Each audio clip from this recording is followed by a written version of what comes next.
Good to be with you again. We stand on the threshold of the holy season of Lent. The early church developed this season as a way of preparing immediately for the reception of people into the church, people who are preparing for perhaps years for their baptism, confirmation, and Eucharist at Easter. But very quickly, other people who had long ago been baptized and received the other sacraments realized that this was an excellent opportunity to be renewed in their commitment to Christ. Those who had sinned seriously were often excluded from the church on what became known as Ash Wednesday and brought back into the church by the bishop on Holy Thursday, in time for the Easter celebration. Yes, this is a very special time for all of us to be renewed in our commitment to Christ and his church. And traditionally, the church has always spoken of three means by which we observe this holy season. First of all, of course, prayer. We all know how easy it is for us over a period of time to become careless of prayer, to forget to pray, to be very distracted during prayers. So this is a time for us to renew our prayer life with Christ, to not just be saying words, but really praying, really making contact with the Lord, really growing in our love for him and our commitment to follow him and to embrace his cross.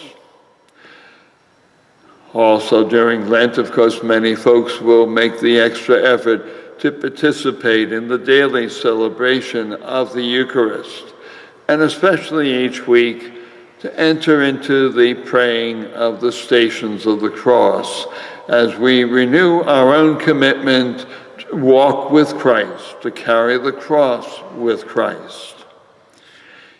In this year, we know it's very difficult for folks to participate personally in some of our celebrations, but you will find on our website even though all the celebrations which we have made available so you can also pray along with us in church.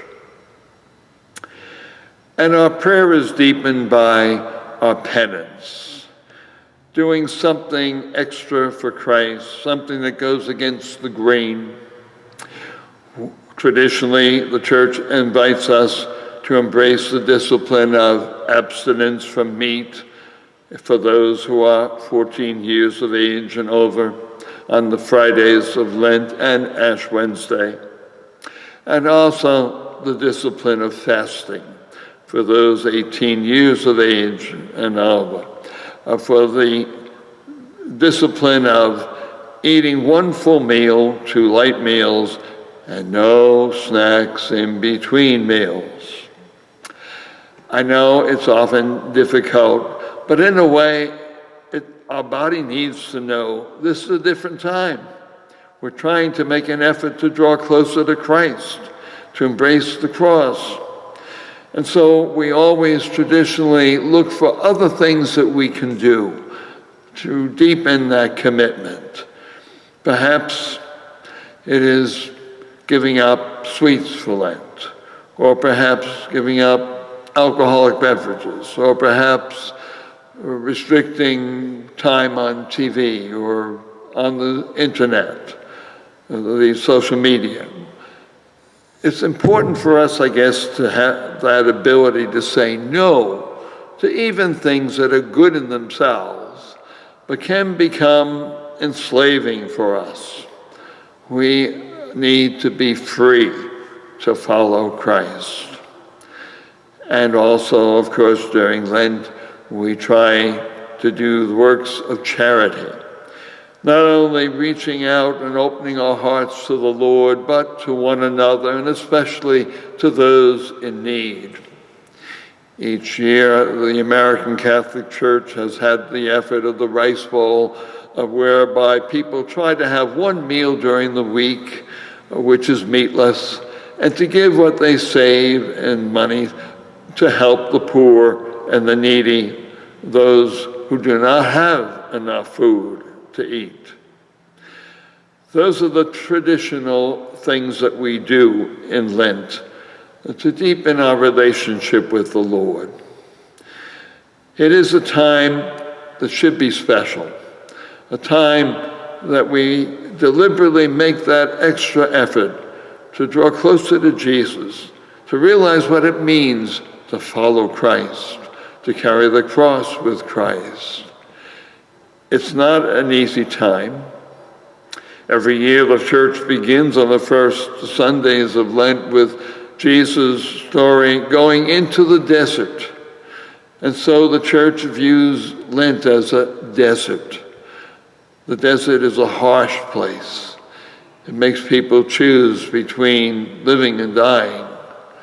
And in the desert of Lent, we are challenged to choose life, real life, the eternal life of Christ. And yes, this whole process is a transformation for us. And so every year on the second Sunday of Lent, we will hear the gospel of the Transfiguration from one of the three gospel writers that gives us that story. We climb the mountain with Christ. We endure the cross in the hope of glory. For those few moments on Mount Tabor, Jesus' glory shone through his humanity. And so we are being transfigured with Christ throughout our Christian lives. The Lord is within us, changing us day by day, year by year, to become more like him and to become worthy of eternal life. I hope that you will make this time of Lent very special for you and your family, that you will use this opportunity to really open your life to receive the grace of Christ. I hope that you will use these devotional practices that we have had over the centuries to really turn away from evil in our lives, to be honest with ourselves as we recognize the things that perhaps are dominating us in life, restricting our freedom to follow Jesus. I think the more you enter into the true spirit of Lent, the more you will appreciate rising with Christ in newness of life at Easter. God bless you and your family. Have a good Lent, the best Lent of your life.